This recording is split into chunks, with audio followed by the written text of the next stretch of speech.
That's how people feel when they're in trouble and when they don't know what to do financially. He says, and it's important you know this. He said, now that you know this, now let's help you clean it up. And he showed me a side of finance I never knew before. I was a CPA, but I was a tax CPA. And I never realized you could look prospectively in the future and sort of aim to where you wanted to go. Guys, we have never been able to change a person's life with a better tax return, but we can change a person's life with a financial plan, teaching better financial practices. Because I talk a lot on the podcast about intentionality, right? Because I think the reason that so many people are afraid of money, right? They don't really want to look at their finances. They don't want to dig into it, is because of exactly what you said. Like when you're in this bad situation and you're looking at it and you feel very desperate and helpless and overwhelmed, and you feel like, you can't get out of the muck, so to speak, right? Like there's no way out. And it is a really awful, horrible feeling. And I think a lot of times people don't realize that there is a lot of small intentional choices you can start taking that will get you out. You can't start moving in the right direction if you don't have any awareness. Hey guys, and welcome back to another episode of Financial Mastery Simplified. I am your host, Jacqueline or Jax Crider, and today we have Al on this podcast. He is this amazing gentleman. He has had so much experience in the financial space, a lot of depth here. I'm going to let him explain a little bit more. So welcome, Al, to the show. Tell us a little bit more about who you are, what you do, and why you're excited to be on the show today. Okay, well, right now, currently, I'm the executive chair of a fintech company called K Club. And it's the creator of the K Club app. That is a personal finance app that allows people to make better financial decisions. We help them find cash flow and help them to achieve financial freedom. Now, how I got there is I'm a CPA, personal financial specialist, but I actually started out as a geologist. And actually, I realized I couldn't get the job I wanted. I had to work for an oil company or I teach it. I didn't want to do either. I basically took some business courses. I love tax work. Became a CPA. Eventually had my own firm, CPA firm. And being a high energy person, I started getting into real estate. I started having some other businesses, management businesses. And so what happened, by the time I was about 30-ish, early 30s, we went into a recession. I proudly had my head handed to me. Because the one thing I didn't watch was cash flow. And so I was in real trouble. And again, I come from a background where my family's like, you don't ask for help. You suck it up. You do it yourself. And so I wasn't asking for help, and I was in real trouble. But finally, being desperate, I asked someone for help. And I was startled how people came out of the woodwork to really help me. And especially this one person, Dal Kane in Dallas, Texas, a CPA financial planner. And he decided to help me, and I was just looking for another product for my firm because we were going under also. And I just told him, Darryl, just tell me what you do. I just want to do it and get out there and sell it and whatever. He says, no. Al, it doesn't work that way. He says, I want you to list all the things you owe and all this. He made me list my financial statement. And when I looked at that, I knew I was in trouble. But when I looked at that, I thought, I am going to be working until I'm 80. I'm never going to be able. My kids, I can't pay for college anyway. He says that's how people feel when they're in trouble and when they don't know what to do financially. He says, and it's important you know this. He said, now that you know this, now let's help you clean it up. And he showed me a side of finance I never knew before. I was a CPA, but I was a tax CPA, and I never realized you could look prospectively in the future and sort of aim to where you wanted to go. Right. And I was so excited by that, what he was showing me, that he had me do a plan, and I decided to be independent, financially free or independent by 50, and I got there by 48. But I was so impressed with his help. I went back to my company. I said to my partners, I said, guys, we have never been able to change a person's life with a better tax return. But we can change a person's life with a financial plan, teaching better financial practices. They didn't sort of agree with me. We busted up. I had to go all over again. But then I established a wealth management company at an RIA, and basically sold off the other businesses I had. I do participate in a couple others right now, but this became my life work. And it was my life work for about 35 years. I sold the company some years ago. And, it became my mission in life to help people with this. And even though I sold the company, I realized I sold the company, but my mission's still the same.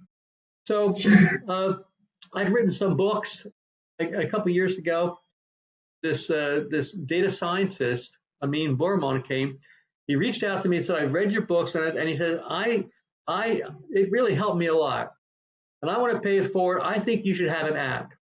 I think we should do this for thousands, millions of people, be able to make better financial decisions, live the life they want now, be able to reach financial freedom sometime in their life. So he and I met, we started K Club, and voila, here we are today. I love that. Well, and I think you and I were talking a little bit before the show that the whole idea is sort of to help you figure out, kind of like where you're at and because I talk a lot on the podcast about intentionality, right? Because I think the reason that so many people are afraid of money, right? They don't really want to look at their finances. They don't want to dig into it is because of exactly what you said. Like when you're in this bad situation and you're looking at it and you feel very desperate and helpless and overwhelmed and you feel like you can't get out of the muck, so to speak, right? Like there's no way out, and it is a really awful, horrible feeling. And I think a lot of times people don't realize that there is a lot of small intentional choices you can start taking that will get you out, right? It's not necessarily going to be like instantaneous. It's not like you're going to wave a magic wand or click your fingers and like there you go, you're out. But you can't start moving in the right direction if you don't have any awareness around like what's going on, what your actual numbers are, whatever. And it's why all of us, me included, right? Sometimes I get myself in over my head because I haven't taken the time to step back and like look at what the numbers look like. How does this gonna affect me? Look at the future kind of forecasting, etc. And I think that's amazing that you guys started creating that because we are in such a world of tech where used to it might have taken a little bit more high level math, right, to like figure out some of these like forecasting type things. Right, now definitely. I mean, it's so much of a simpler task, right, of being able to handle this situation. Well, I think it's simpler, but again, I think, and you mentioned this, sometimes people get themselves so in over their head, they don't know where to begin. Right. And I always say take baby steps. They begin with what's coming in, what's going out. Just look at your checkbook, at the beginning of the month. At least know that. And hopefully you're a little ahead. Sometimes you're not. And then if at least you know where you're at, okay, and then you can make choices. You can now go back and look at your credit card statements and say, did I really need that? Do I need this? You can start making decisions. But if you don't begin with a simple act like that, you don't know. I mean, quite frankly, again, as an entrepreneur, and most entrepreneurs are like this, I know it, is that as long as I had enough money in my checking account, I was fine. That's how I ran my business. But that's a terrible way to run it because you don't know what's going to come down the future. And I'm just lucky I survived. I'm lucky I got by with the help of other people. But I became a cash flow zealot after that. And I think it's a matter of just beginning. Another thing, too, is that don't think you're in it all by yourself. And again, I thought I was. Ask for help. There's always someone around, whether it's a friend, whether maybe a successful business person that can mentor you, or maybe you have to hire someone, a financial person, or an accountant to sit down with you and just go through the stuff. Financial education in the country is terrible. It's almost non-existent in high school and college. And so, I think that because of that, people, again, they don't know, even if they look at their statements, they don't know what to do after that. It gets tough. Again, you're not in this alone. No, I think that is an excellent point. And I think that's the beautiful part about things like this, like podcasts, right? About all these different things, etc. Because it is really hard to lay yourself bare. I mean, we talk in the mortgage space all the time. I'm constantly in all these moms groups on Facebook and all these things. I'm in several groups, like one's called like Females in Finances. And it's amazing to me how many times somebody will go and ask advice to a bunch of random strangers anonymously, as opposed, and there's nothing necessarily inherently wrong with that. Like they can give some good perspective or like say some things that they've tried or they've done. But there are so many times where like I'm reading some of the advice they're giving about mortgages. Let's take that as an example, right? And I'm like, that's totally inaccurate information, right? And if you would just come to me and ask me some of these questions, like we're going to give you some of the answers. Yeah, maybe I won't be able to do a loan for you right this exact second, right? However, what I am going to do is help, okay, Al, where are we at right now? Like, how do we help set you up for the future? That's good. That's good. Where are we at credit wise? Is there some resources we need to provide to be able to help you get there? And no, I can't be the one to do the actual work of that piece on the back end. But what I can give you is help and resources. And anybody who's actually truly worth their salt professionally does want to help, right? Like they do want to help you get to whatever goals that you're in, whatever position you're in. If you're a good professional, you want to teach people, you want to help them, you want to contribute to them. And by the way, you bring up debt. I mean, what fascinated me when I first got into this is I was probably like the typical person, get out there, pay off your debt as soon as possible, and say, the advice that Susie Orman or other people would give, and it's wrong. I mean, it doesn't. It's a generalized thing for the masses that for a lot of people is just incorrect. I mean, having debt, especially good debt, and a good debt, long-term, good terms, right, is a wealth builder. And most people, they're stuck in that depression era of their parents, grandparents. They're thinking, oh my God, debt. And like I point out to them, what corporation aspires to have zero debt? Even Warren Buffett has debt. So now that does not mean you run up bad debt, credit card debt, and go wild with it. But there's good debt out there. And even if you're in a position where, you have a lot of bad debt, a lot of credit card debt, there are positive actions you can take to start to either chop at that or renegotiate it, or there's other things. But you just don't sort of like, bite the bullet and keep on paying it off and whatever. There's other choices out there. No, I think that is an excellent point, because so it's so funny. I always joke that I'm kind of the anti Dave Ramsey, because I don't believe that you should never have any debt or whatever, blah, blah, blah. Like, I'm not saying that there isn't, like you said, there is some debt that is a little bit more categorized as bad debt or good debt or whatever. However, I also think that a lot of it has to do with the mindset that you're holding around the debt, right? So like how do we feel about this debt, and making sure that we're not attaching our identity to any debt, as well as, like, for instance, even credit card. Yeah, I mean, so we all have probably made some mistakes with credit cards, right? Charged a little bit more than we should have charged, done a little bit more stuff than we should have done, or whatever, right? The truth is like, I'll give you a very, very clear example. I was actually telling this on a coaching call that I was having the other day with one of my clients. And I said, look, I'm going to be very real with you. So I had to deal with my taxes here a week or two ago. And one of the things, the tasks I had to go through was I had to go run through all the expenses. So I was going through and finding all the receipts, right? And categorizing them and bunching them together and putting them in a Google Drive, and then making a spreadsheet where I line item them out to make sure we could appropriately, write off the different things. And so mentally what was happening with me is that I was beating myself up a little bit, right? About some of the things that maybe I did or didn't use out of these items. And the truth is that what was done at that point, right? Like I can't go back and unring the bell. So I can be appreciative and thankful that a lot of these items that I had purchased, right? Whether they be coursing, coaching, physical things, whatever they are, right? That they have some level of a write-off for me as a business owner. But then also, once a decision is made, like, beating yourself up about the decision isn't necessarily going to help or change anything.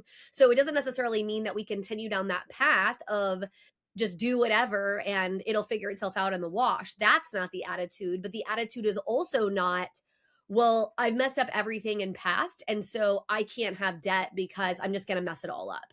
Right? Yeah, I know.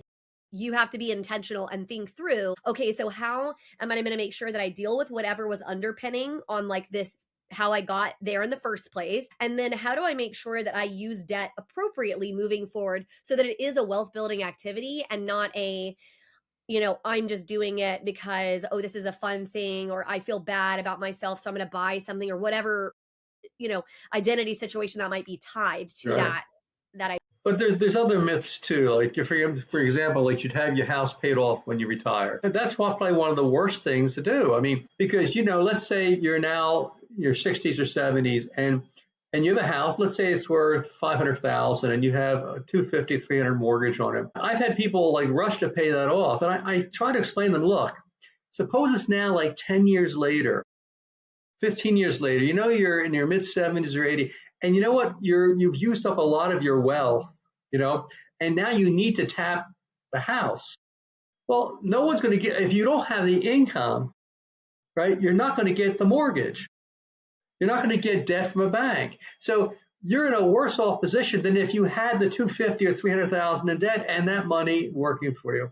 There are so many fallacies and myths around that.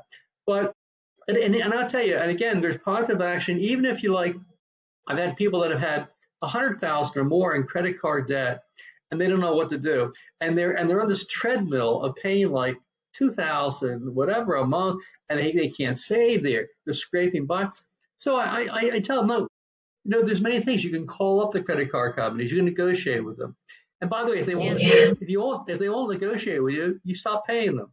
And they really will negotiate with you after that. Absolutely. Or you threaten bankruptcy. And if you can't do it yourself, there's workout attorneys. There's a lot of workout attorneys that can help you. And what you're after is to get them to stop the interest, to get an amount of money that you can pay every month to clean this up. And if not, sometimes the choice is you do go bankrupt and you start all over again. But there are many choices. You just don't have to sit there and be afraid to look at it and be afraid to approach it. Again, like it's funny when you see the anti-Dave Ramsey. I respect Dave Ramsey, but I do too.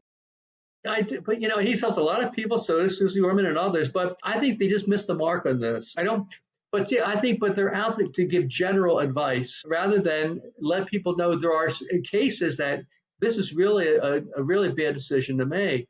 So it's nice to have someone that's helped me fight the battle out there.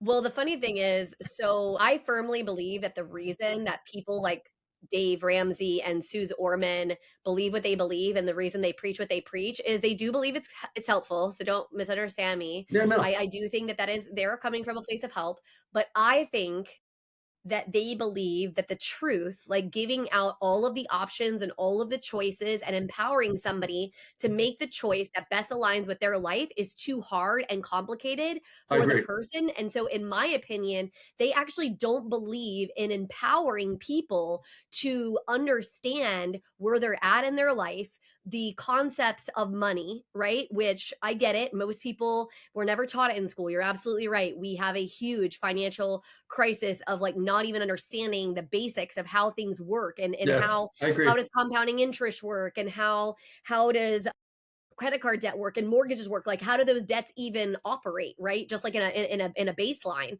which is a huge problem. But they also don't believe in empowering people to figure that out and then make a good choice. Yeah, I agree with that. I agree. If you want to empower people, you can say like simply save 10% of your income, pay off your debt, whatever advice they give. But, it's just, I hate to say it this way, but it's lazy advice.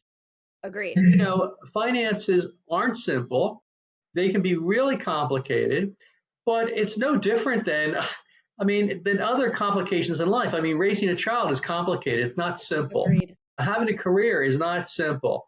And finance is not simple. But the thing is, you don't have to become a financial expert to basically make better financial choices. You can surround yourself with some good financial people, and you can look at what I call contrarian thinking. Just understand when people give advice like that, it normally doesn't apply to you. It's just in general. But I do agree. And again, I cringe sometimes when I see, what they say, because I think to myself, how much wealth are they costing people? Oh yeah. Well, that's my thing too, is like, here's the deal. The last time I checked, if you put 10 people in a room, right? They could be people that are really close related or close friends or people that are just random strangers. I guarantee you, if you ask every single one of them what their hopes or dreams are, how much money they feel like is a lot of money, what kind of goals they have when they retire, not all 10 of them will give you the same answer. You're likely going to get 10 answers. They might have some similarities, right? About like maybe when they want to retire or how. Yeah. But they are not going to be the same. So how in the world can some blanket advice that somebody is giving be accurate and effective for your situation. Like there's just no possible way that that is the case. I mean, it's the part that drives me the most crazy about mortgage is because for decades, people have beat it into consumers' head. Rate is the only thing that matters. The rate is the only thing that matters. And they're just beating this into their head. So what happens? They call somebody like me, and the very first question out of their mouth is, what's your rate?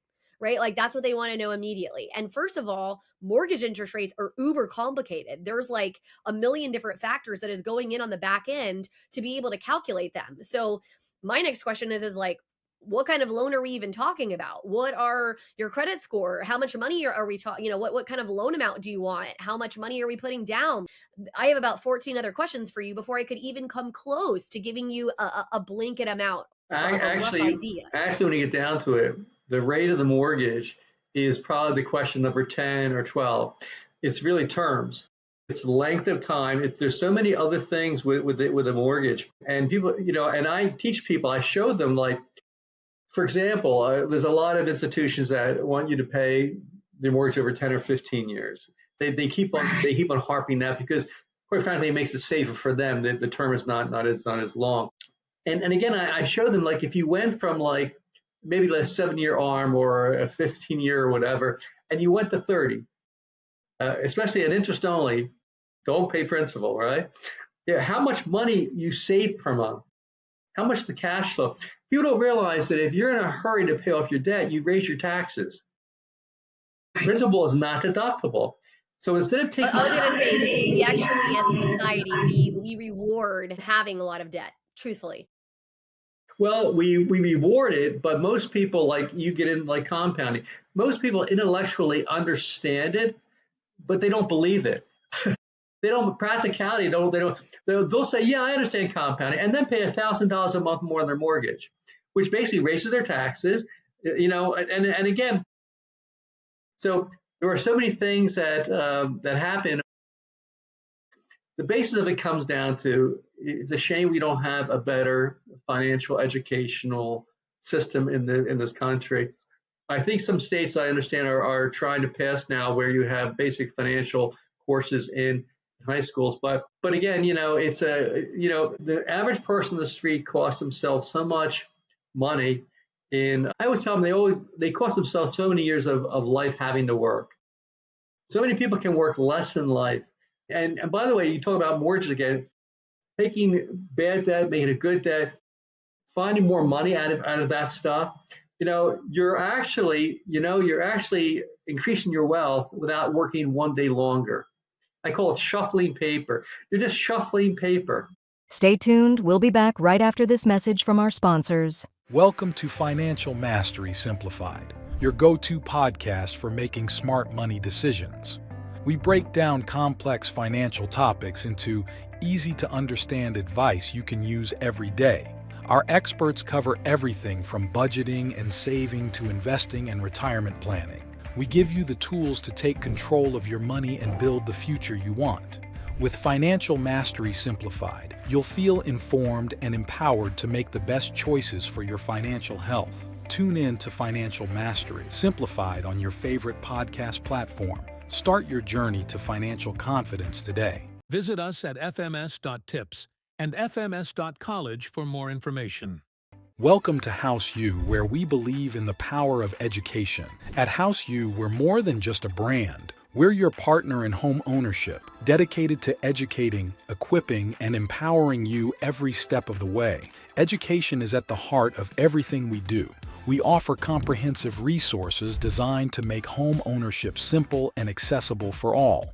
From understanding mortgage options to mastering home maintenance, House U provides the knowledge you need to make informed decisions with confidence. We host workshops and seminars, bringing together experts and community members to share insights and build a stronger, more informed community. Because when you're educated, you're empowered. House U, home ownership made simple for all. Visit our website or contact us today to start your journey with House U. Empower yourself with knowledge and embrace the joy of home ownership. Thanks for your patience. Now back to our conversation. And you can create more wealth doing that than the person who's trying to pay off the mortgage. But I was going to say, my dad and I had a conversation the other day about whether or not they paid off their mortgage. So my mom had sold a building, she sold her business and it had a building attached and all these different things. And my mom was very adamant that she wanted to pay off the house. That was one of the things. And I've been talking to them for a long time about not doing it for all the reasons that you and I have discussed. I mean, heck, when we did that loan back, however many years back, I actually encouraged them to take a longer note. My mom was adamant that she didn't want more than 15 years. And I said, think about it. If you do 30, you'll have a lot less mortgage payment, especially when you come to the retirement age, right? And it is a good debt. It is it is a debt that you can usually deduct depending on how you handle your taxes, right? Things like this. And we had this conversation. Nope. She was adamant, 15 year. Okay, fine. But of course, put her at a really competitive, really great interest rate, etc. And I was super happy to hear when I talked to my dad and I asked him, had they paid it off? And he said, no, they didn't. And he said, we talked to our financial advisor. We were making way more money in the market than paying this off. And I said, good, that is what I wanted to hear, because you were making the comment about whether people can take out a loan after the fact. You're right. It can create some challenges when they have a lot less income. The good news is there is still some options like reverse, like we do that a fair bit of time. Reverse mortgage, that's the other thing I have to have conversations with sometimes about my people. I'm not necessarily pro reverse or anti reverse mortgage. I am, every product is a tool. And so the conversation that I have with a lot of people is you have to ask yourself the question of, what is better, right? Is it better for us to keep taking money out of the amount that we have maybe in our investments and things like this, and in these other aspects of wealth, to be able to continue to pay all of our bills or whatever? Is it better to take like a reverse potentially where we don't have that debt anymore, etc. And so that's where I'm all the time talking about alignment with people, because what your views are when you're 20 will change versus what you're 30 versus what you're 40, right? And so we're always constantly looking ahead and projecting of like how we want our life to look. The problem is that you can't project something that you haven't sat down and thought about. So if you are listening to this conversation and you haven't sat down and thought about what you want your life to look like 5 years, 10 years, 20 years, 30 years down the path, you should be doing that first, right? Like, how do I even want my life to look? And it doesn't matter how good or bad your current financial situation is. Your financial house could be a ridiculous hot mess, or it could be amazing and very, very clear. And the reason I say that is, and Al, you don't know this about me, but I had a really crazy financial situation occur about 3-4 years ago when I had this big luxury property flood, and it did over $500,000 of damage to this house. And damn near basically bankrupted myself and my husband, right? And we were looking at all the options of, do we do bankruptcy? How do we maneuver all of this? And so sometimes my thing that I tell people is even when you're projecting, even when you're doing the right things, right? Or you're doing, some of the right things and maybe some of it you're getting wrong and whatever, right? We're kind of muddling through. Sometimes life just happens and there's nothing that can be done about it. It's not because, there's somebody against you or you did something wrong, so to speak. It just happens. And so we have to be really in tune with what we want and who we are as people, and knowing that the financial aspects do not define. I mean, I think that a lot of people, they tie financial wealth and their identity so tight. Yeah, and the truth is, it's not. That's not what it is. And you have to remember that. Well, I think what you're getting into is the conversations we have with ourselves. People don't realize there's this conversation you're constantly having with yourself 24/7, and it really gives you permission to do things or not. And that conversation you have with yourself is normally one of the most ungenerous ones you could have. You don't look good. You're stupid. You're not good with money. Why are you doing that? It's amazing. And I think you have to realize that those conversations exist and then say, what am I thinking that for? Or else try to, I don't want to say positive thinking, but reframe the conversation. Like, for example, in our app, you have a choice of 3 types of spending plans. Now, we don't call them budgets. Because everyone, like you mentioned a budget, someone, it's restrictive, it's this, it's shaming, it's failure. No, we say you could create your own spending plan, and we have 3 different types. One is what I call quick and dirty. What comes in the month, what goes out. As long as you're positive and you're still funding your IRAs or whatever, you're punching, you're fine. Then we have the sort of what I call the bucket list. You have like 5 or 6 buckets, fixed, this. A fun bucket, whatever. And then what you do is make sure you automate it with our app. Like, you can download your credit cards and bank accounts, and it all will categorize for you automatically. So there's no work there. So there's that type, 5 or 8 categories, right? It doesn't overwhelm you. And then of course we offer what I call the one do I have to have this kind of budget where you have 20 or 30 accounts and whatever. And in my years, my decades of offering this to people, I probably only had 2 people ever want that last option, and they were both either accountants or were engineers, and their spouses didn't want it. Of course not. But I think you have to do stuff like that. And again, it's reframing. Now, rather than say one of my pet peeves when a person says I'm not good with money. That's the worst conversation to have. You can say, look, I'm not as good as I'd like to be. I want to do this. But they all of a sudden resign. All you're doing is saying you give yourself permission to just not be responsible about your money. So I think the conversation you have with yourself, and if you're a professional too, listening to what people want, because you said it, you put 10 people in a room, we're all the same, but we're all different. We all want different things, especially with different ages and whatever. You gotta, and you have to, and I think it's very important that if a person wants something, you show them what it is to get it and give them choices. I think people just want choices. They want to know your choice to do things rather than, but then people say, no, you must do that. You must do that. You must do that. You can't spend, or shame you about having a Starbucks coffee every day or something. I don't believe in that. I've always been a believer that life is hard enough. And when you're going to sit there and make tough financial choices, you want to be able to enjoy life along the way. So I think you should really construct the life you want, and then with it, the life you want and how it's going to give you financial freedom someday. I think that's the way to approach it. Yeah, I agree. It was a big joke in my family with my 3 daughters, my 3 oldest. I have 4, but my 3 oldest, they're now adults. Um, we joked that every time we got in the car, it was life lessons with Jacqueline. And when we got in these conversations, these are the conversations that I was always having with my girls. I was like, look, I don't really care where you end up in life, right? Like whether that looks like you owning 40 properties or living in a van down by the river and traveling around the country in this van, right? Whatever it is, it doesn't really matter to me. But my goal to them, and the thing that I told them all the time, is I want you to end up there intentionally.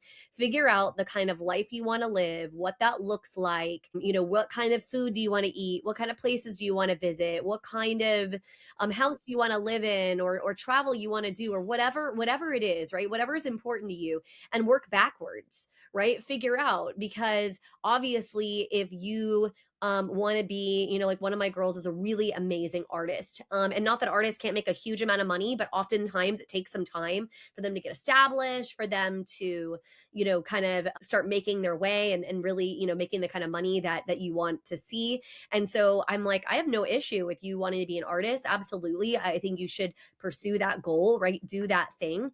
But remind yourself that this might mean that in a period of your life, you might have to live a little bit more meagerly, right? This might mean that, you have to understand that. And if you're okay with that, if you know what the potential trade-off is, there's absolutely nothing wrong with that choice. What happens, I think, a lot of times with people is they're not making any sort of intentional aligned choice, period. They're not thinking it through. They're ending up on places on complete accident. And sometimes that happens. So there's, no shame. And sometimes you just kind of put yourself out there. But then when they finally have a moment to pause, they don't ask themselves, do I like it here? Do I want to be here? If I don't like it here, how do I get out? How do I, I work through that to figure out what I want that life to look like. And I think that's the power that each and every single person listening to this has. Each and every one of you have the power to know your own mind enough to know what you want that to look like, right? You can dream and imagine like what this needs to look like, and then figure it out, right? Utilize tools like what Al has, right? And figure out this life that you want to live and live it. And there's no one standing in your way except for probably you in your own head. I know that that's my issue. I joke all the time. Who's the problem? It's me. I'm the problem. It's me. My own head, my own issues, my own stuff limiting beliefs I hold inside of myself. And so yeah, I mean, oftentimes that is the case. And I think everyone else is putting limits on you, whether it be society or people like Dave Ramsey or your family or whoever those people are, I'm sorry, but that's full of shit. Like, you don't have to choose to take that on, not even on your, like, not even in your own head, the own crap you're telling yourself. You can Yeah. choose some other plan, but you still have to choose it, right? Like, it's not gonna just fall out of the sky and hit you like a rock, and there we go. Like, you have to pick it. Well, I think people also get into what I call seesaw thinking. Seesaw, one side goes up, okay. So because people sometimes get this thing like, well, if I want to live better, I have to work more. So if I have to live less, whatever, and they get in this, I can't have one or after these trade-offs. And I one time I stopped someone, I said, instead of having a seesaw, why can't you think of having both? I work less and I have a better life. Why can't, because, and again, we get caught into that. So I think you gotta ask yourself, and again, the best thing too is if you find yourself stuck, there's plenty of people around to ask for help. If you have a business and it's having issues, there's a lot of business people out there that are willing to help you. There's very rarely an entrepreneur or business owner who has not had issues and problems in their life. If you're having problems with your credit card debt and you're a young Gen Zer, there's a lot of us that have been through the same thing. Just ask.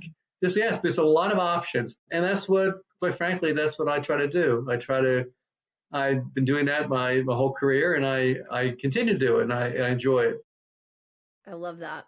Well, and tell us a little bit. I think that you have, because as we're wrapping up here, an offer for people if they want to kind of check out the app. So tell a little bit about what that looks like. And I know you made the comment. So if you can kind of break down a little bit of like, I know that the app it's not really budgeting, right? But it is kind of that idea, right? Like of kind of trying to get your finances in order. So what does it do? How does that work in that respect?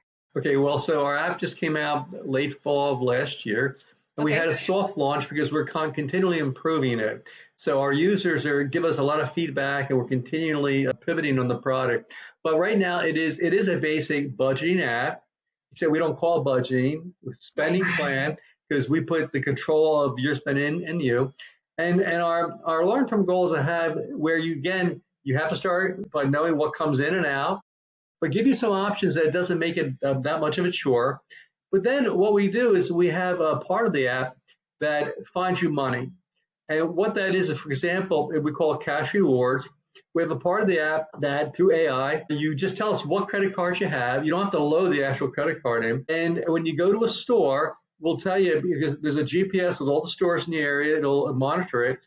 It'll tell you when you're going to, let's say, a supermarket, what credit card to use to get the maximum cash rewards or the maximum airtime. So it's a way of finding some money there. And then what we're doing, if you go to our website, is that we're going to be taking a lot of our website and putting that on the app too through AI.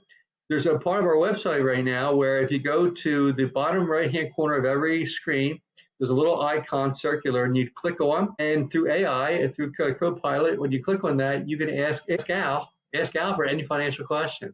And I will answer you in how I would in real life, because this Copilot is just my books and my articles loaded in on what I would say. So you're never going to get a Dave Ramsey answer. That's good news. But and we're going to put that on the app also. And then we have sort of vignettes. We're in constructing this now. But for example, like with debt, I want to show people how they can get cash flow from their debt, how they can create that and lower their taxes, and basically, get on the road to financial freedom that way. Where we're going to vignette on compounding, the magic or the power of compounding. We have another section that's called the tax savings effect, which I show people by, like, for example, if you go out and spend $300 for a dinner tonight, it didn't cost you $300, it cost you $500. You have to pay the taxes, you have to earn that money, right? So how can you turn that around sometime? Like maybe not pay that $1,000 on the mortgage, put it into a 401k and save the tax dollars. So we have a lot of education that's going into that.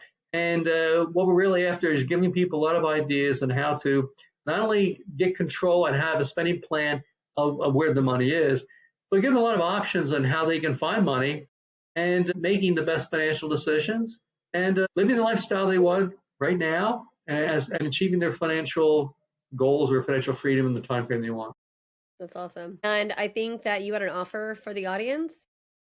Oh, I'm sorry, the offer, yes. So if you download the app from the Apple Store, and it'll pop up eventually and say, well, what plan do you want, or whatever. And we normally have a $10 a month subscription, but as a special gift offer for your users today, if you put in the promo code I like cake, just one line, no spaces, I like cake, then you will get 3 months free.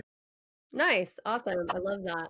Well, and this has been an amazing conversation. I mean, like I said, I definitely love what you are doing, what your mission is, right? I mean, it is something that is very aligned with me because I do believe that people are powerful beyond measure and that, they have the ability to, with good information and education, to be able to make the decisions that are going to positively affect their lives and their futures in the way that they want, right?